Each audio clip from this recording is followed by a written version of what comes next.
In the shadowed corners of a long sealed archive in Virginia Beach, a forbidden cassette tape surfaced in 1978, smuggled out by a disillusioned associate of the Association for Research and Enlightenment. Recorded during Edgar Cayce's final, most controversial trance in 1945, this lost session was buried to avoid scandal. Its revelations too radical for a world clinging to conventional mortality. For decades, it whispered of truths that could unravel our grip on reality, what Cayce truly witnessed beyond the veil of death. This is the reconstructed transcript, pieced from fragmented notes and the tape's faint echoes, revealing the psychic's unfiltered journey into the unseen. Edgar Cayce, born in 1877 near Hopkinsville, Kentucky, was no showman or spiritual guru chasing headlines. A humble photographer by trade, with a voice like weathered timber and eyes that seemed to pierce through pretense, he stumbled into his gifts as a young man, desperate to cure his own laryngitis. By the early 1900s, word spread of his _quote, _0, readings, consultations where, under self-induced hypnosis, he diagnosed ailments and foresaw futures with eerie precision. But not all sessions were publicized. Church leaders eyed him warily, labeling his insights occult.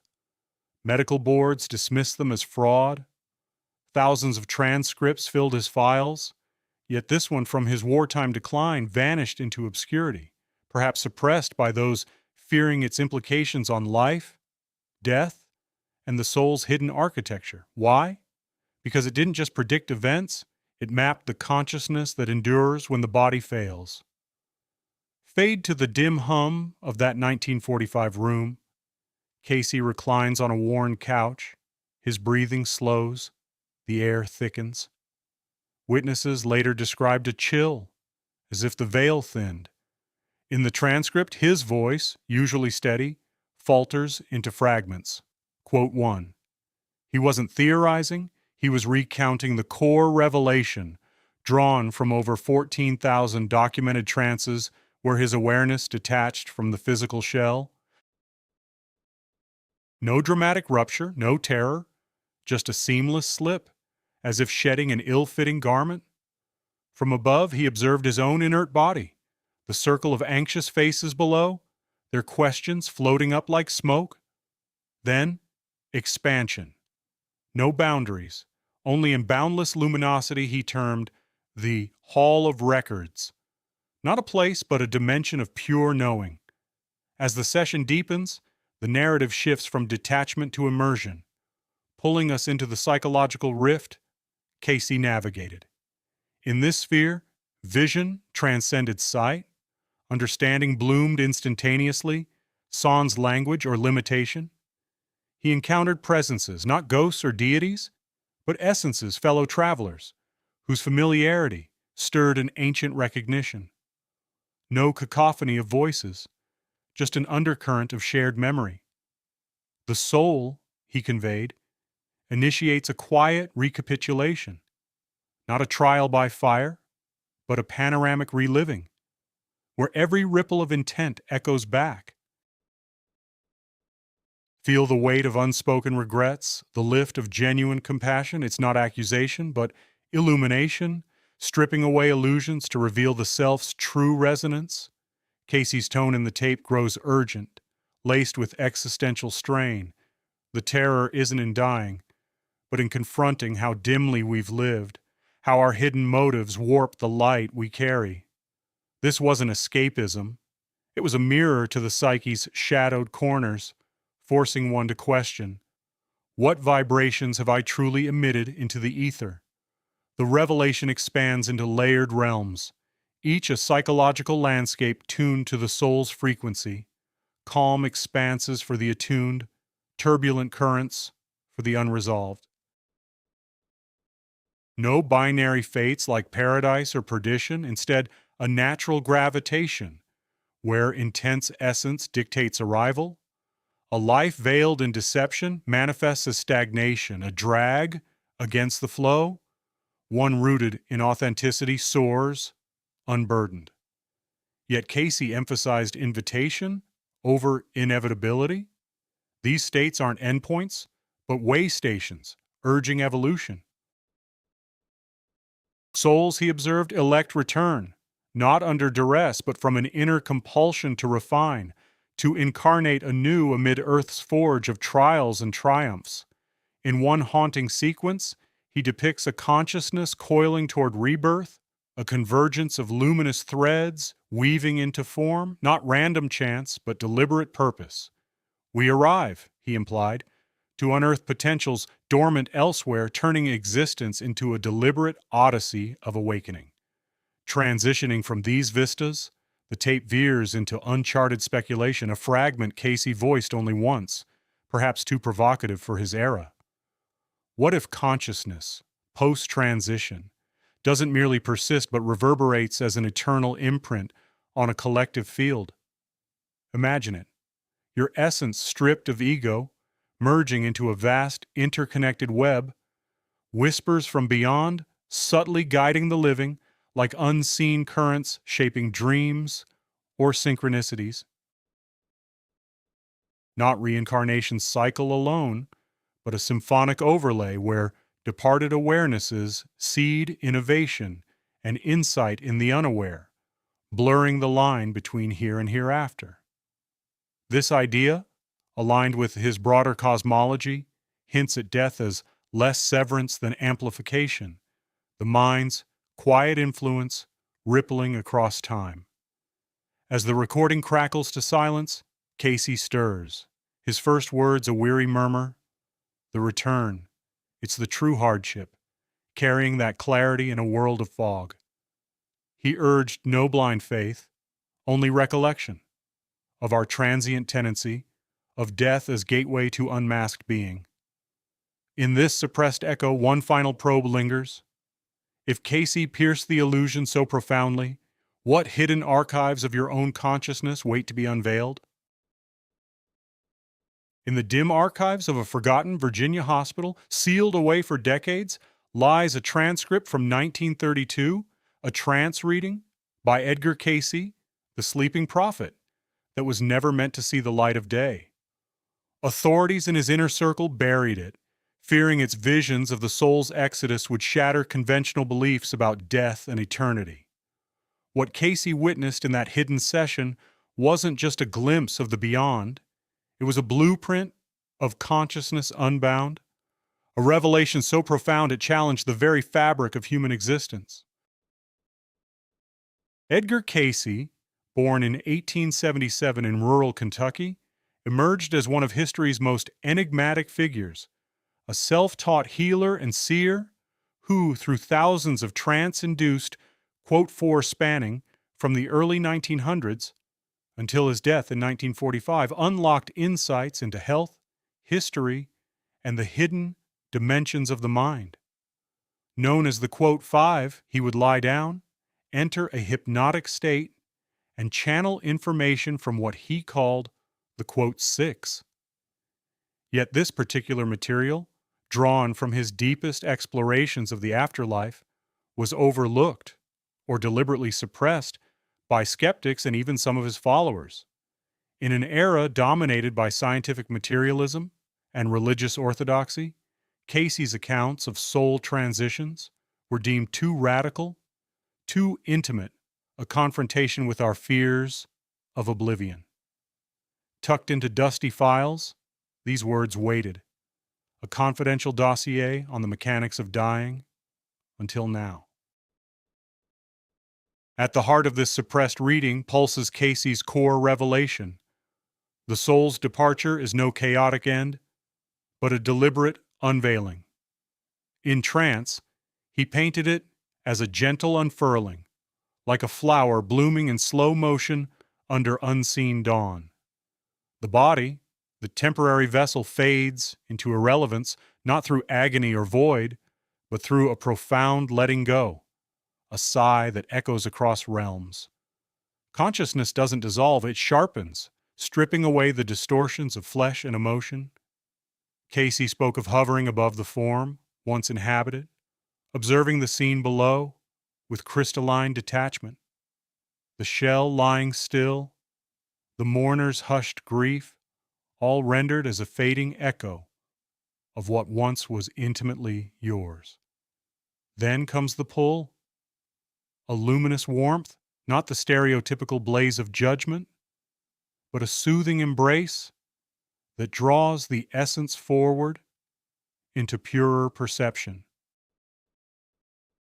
This transition, Cayce insisted in his hushed tones during the session, introduces us to presences beyond naming, ethereal guides, formless yet palpably real, like the quiet certainty of an ancient memory resurfacing. They don't greet with fanfare or familial reunion. Instead, they embody an unspoken welcome, a vibration of pure communion that resonates within the soul's core. It's here, in this liminal space, that the true reckoning unfolds, not as divine interrogation, but as an internal mirror held up to the life lived. Cayce described a panoramic reflection of one's existence, not chronological events, but the emotional currents stirred, the ripples of joy extended to others, the shadows of unintended harm. Feel the ache you once inflicted, not vengefully but empathetically, as if stepping into the other's skin to grasp the depth of shared humanity. Relive the love given freely, amplified into its unadulterated essence, free from the muddle of misunderstandings. This isn't retribution. It's revelation, a self-confrontation, where the soul asks, unshielded by denial. Quote 7. Yet Cayce's vision deepened into realms of psychological shadow and existential pull, where not all souls yield easily to this flow, some, ensnared by earthly tethers, unresolved regrets, fierce loyalties, or the terror of insignificance, linger in what he termed a veiled intermediate, a hazy borderland, devoid of terror yet barren of serenity.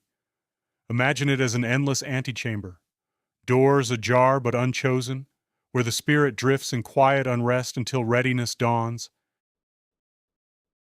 For those who advance, progression isn't hierarchical ascent but attunement to vibrational affinities, shaped by the soul's accumulated essence, the clarity of purpose, the resilience of compassion amid suffering. These aren't distant locales, but inner harmonies rediscovered, where the self remembers its boundless nature and aligns accordingly. Cayce's voice, captured in the transcript, grew almost reverent here, as if guarding a secret too vast for mortal utterance, emphasizing that true liberation demands shedding not just the body, but the ego's stubborn anchors, grudges that bind like invisible chains, fears of erasure that weigh down the spirit's rise.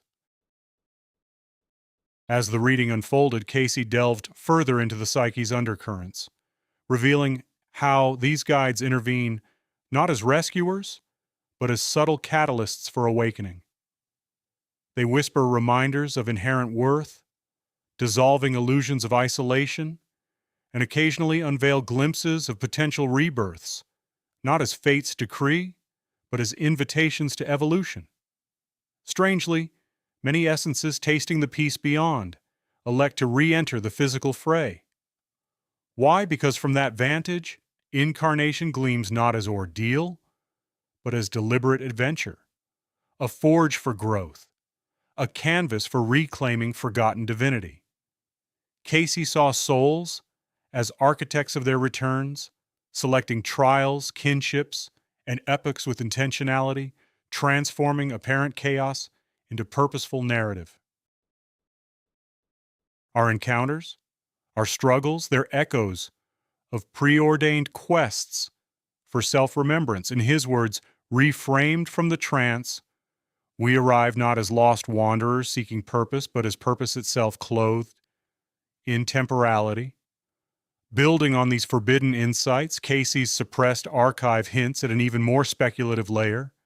After shedding all veils, consciousness might entwine with a collective dreamscape, where individual awareness expands into a tapestry of shared human potential, allowing the soul to explore unlived paths in eternal, non-linear reverie, a boundless simulation of what could have been, fostering wisdom without the sting of regret.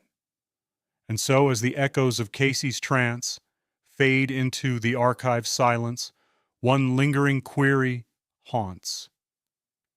If death is merely a doorway to such intricate self-discovery, what hidden choices are we making right now, in this life, to shape the revelations awaiting beyond? In the dim archives of a forgotten Kentucky library, a dusty envelope lay sealed for decades, marked only with the initials EC and a warning, not for publication. Inside, yellowed pages revealed transcripts from Edgar Cayce, the sleeping prophet, suppressed by skeptics who feared their radical vision of the soul's eternal journey. What if these hidden words unlocked not just the afterlife, but the hidden architecture of consciousness itself? This is the lost revelation they tried to bury. Edgar Cayce, born in 1877 near Hopkinsville, Kentucky, was no ordinary man. A humble photographer by day, he became known as the _11_ through over 14,000 documented psychic readings delivered in deep trance states between 1901 and 1945.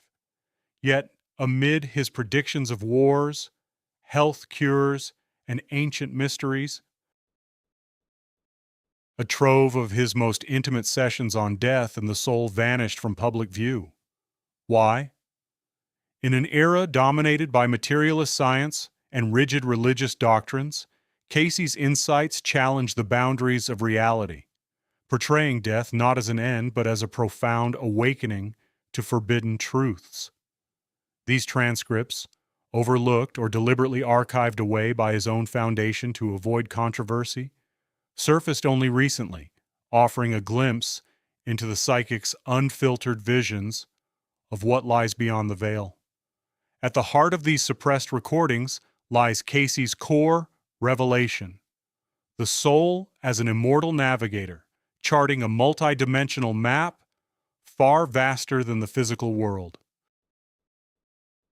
In one reconstructed trance description, he spoke of souls emerging from the body not into judgment, but into a luminous field of self-confrontation, a mirror realm where every life choice echoes instantaneously. You stand before not a throne, he conveyed through his entranced voice, but the fullness of your own potential, unmasked and radiant. Here, the afterlife unfolds as a crossroads of consciousness, where fear manifests as barriers and love as open pathways.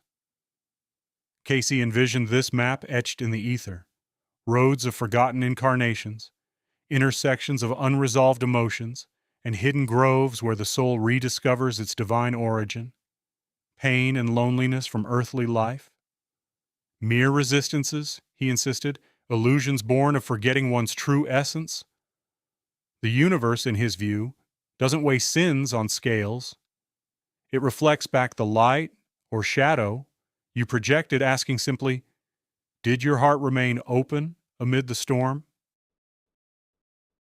As we fade from this visceral core into the deeper layers of Cayce's philosophy, a cinematic veil lifts on the psychological labyrinth he mapped.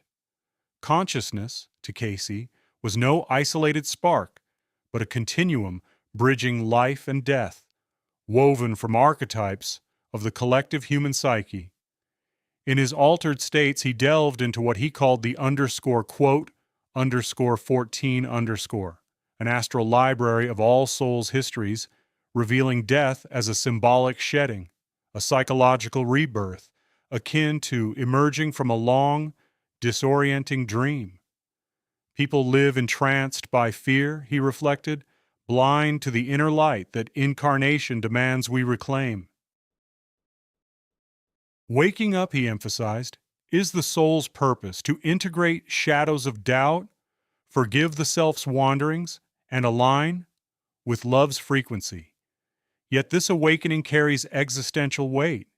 Imagine the chill of realizing every thought, every unspoken regret, replays in that mirror field, not as torment, but as an invitation to evolve. Cayce's visions deepen the intrigue. Souls in transition navigate a corridor of release, a liminal space for cleansing distortions, deciding not out of punishment but profound trust in the unfinished symphony of existence. From fear, one stumbles. From love, one soars, transforming death's terror into a psychological odyssey toward wholeness. One overlooked fragment from these hidden archives hints at Cayce's final haunting case. A grieving widow seeking solace after her husband's abrupt passing. In trance, Cayce's voice grew steady, almost ethereal. He lingers near, the reading captured, not departed but advanced. A guardian whispering, "Grieve not, embrace the life we shared." I stepped ahead, but the bond endures. The woman, shattered yet transformed, later described a flood of recognition washing over her, as if an unseen presence had pierced her isolation. Cayce affirmed, "No soul is ever truly lost, even in confusion or terror, at death's door. Every being is a deliberate spark, answering an ancient cosmic call, a prayer woven into the fabric of creation. The light, inexorable, rekindles what was dimmed." Expanding further into the philosophical shadows of his revelations, Cayce portrayed the afterlife as a forge for the psyche where consciousness confronts its archetypal depths. Religions with their dogmas, mere veils, he suggested, distracting from the simple imperative. Be authentic light, even in darkness. He rejected prophetic titles. Quote 18. He once noted post-trance, insisting his role was to share the soul's innate memory. Crises in life, he taught, are not divine retribution but soulful nudges. You've vaned from your core. Return. Souls reincarnate not from cosmic penalty, but from an overflowing love, to complete unfinished lessons, extend forgiveness, deepen connections. In silence after his visions, Cayce often lingered, words failing the immensity. Some truths demand personal remembrance, shared only in quiet communion. Yet, threading through these suppressed lines is a speculative echo Cayce never fully voiced in his known records, but which aligns with his psychic tapestry. What if consciousness after death lingers as an interconnected web, a subtle resonance linking all souls in an eternal now? Not isolated judgment, but a harmonious echo chamber where one entity's awakening ripples to aid another's, ensuring no spark fades alone in the void, a hidden safeguard of collective evolution. As the echoes of these lost transcripts fade into the present, Cayce's map challenges us. Beyond the masks and defenses, when you stand unshielded before your truest self, will the mirror reflect a life fully lived or one half remembered? In a world quick to dismiss such visions, perhaps the real suppression is our own reluctance to listen inward, where the soul's ancient song still plays. What hidden crossroads await your next step? Fade in. Dimly lit archive room, shadows dancing on dusty shelves. A single beam of light illuminates a weathered, leather-bound journal inscribed with underscore quote, underscore 19, underscore soft, eerie music swells. Narrator, voiceover grave and urgent. Imagine a man who in the quiet trance of sleep unlocked doors to worlds beyond our grasp. Visions of souls wandering eternal halls. Secrets of the afterlife buried deeper than any grave. But what if those visions were too dangerous, too revelatory, to ever see the light? For nearly a century, transcripts from Edgar Cayce's most profound readings have languished in sealed vaults, suppressed by those who feared their power to redefine death itself. Tonight, we unearth what was meant to stay hidden. Transition. Cut to sepia-toned photographs of early 20th century America. Rolling Kentucky hills. A young boy gazing skyward. Music fades to a contemplative hum. Narrator. Edgar Cayce was born in 1877 in the rural heart of Kentucky, a place where whispers of the divine mingled with the everyday. From childhood, he exhibited uncanny gifts, absorbing books with a glance, conversing with invisible presences. By adulthood, he became known as the sleeping prophet, entering self-induced trances to deliver over 14,000 psychic readings on everything from lost civilizations to healing remedies. Yet, it was his explorations of the soul's journey, past lives, the veil of death, that drew the sharpest scrutiny. In an era gripped by scientific skepticism and religious orthodoxy, Cayce's insights clashed with accepted truths. Church leaders branded him a heretic. Medical establishments dismissed his visions as delusions. Fearing backlash, and perhaps something more sinister, many of his deepest transcripts on consciousness and the afterlife were archived in secret, overlooked, or deliberately buried amid his more palatable health diagnostics. These forbidden readings, conducted in the 1920s and 30s, were locked away in the Association for Research and Enlightenment's vaults, accessible only to a select few until recent digital restorations cracked them open. Transition. Slow zoom into flickering candlelight, overlaying ethereal images of swirling mists and glowing figures, symbolizing trance states. Tension builds with a low, pulsating drone. Narrator. At the core of these hidden transcripts lies a revelation that Cayce guarded like a sacred flame. Death is no end, but a doorway to the Akashic records, the infinite library of all souls' experiences, etched in the ether of universal consciousness. In one suppressed 1932 reading, delivered in a dimly lit Virginia Beach study, Cayce described the moment of passing not as oblivion, but as a gentle awakening. The body falls away like a worn cloak, he intoned in trance, revealing the light body that has always been. There in the borderlands, the soul reviews its tapestry, joys woven with sorrows, lessons etched in light. This wasn't mere metaphor. Cayce claimed direct access to these realms through altered states where time dissolved and the dead communed as equals. He spoke of guardian entities guiding the newly departed, preventing lost souls from drifting into shadow realms of regret. These accounts, pieced from fragmented notes and eyewitness affidavits, suggest Cayce tapped into a collective unconscious, unveiling how our earthly fears distort the seamless flow of eternal being. Suppressed because they challenged the finality of mortality,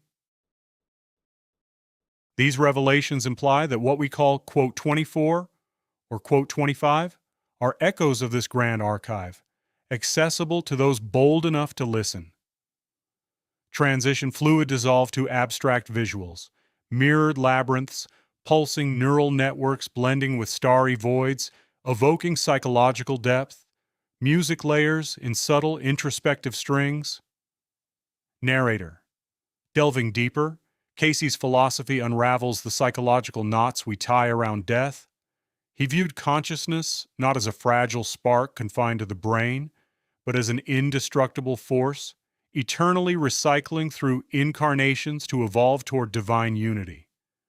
In these overlooked sessions, he pondered the terror of the unknown. Why do we cling to the physical when our true essence thrives in non-corporeal freedom? Cayce likened the mind's resistance to a child fearing the dark, unaware that shadows birth stars.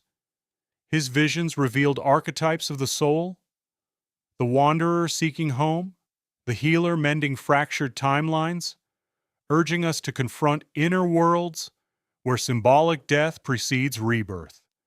This isn't escapism, it's a call to psychological intrigue, questioning if our waking life is the dream and death the true awakening.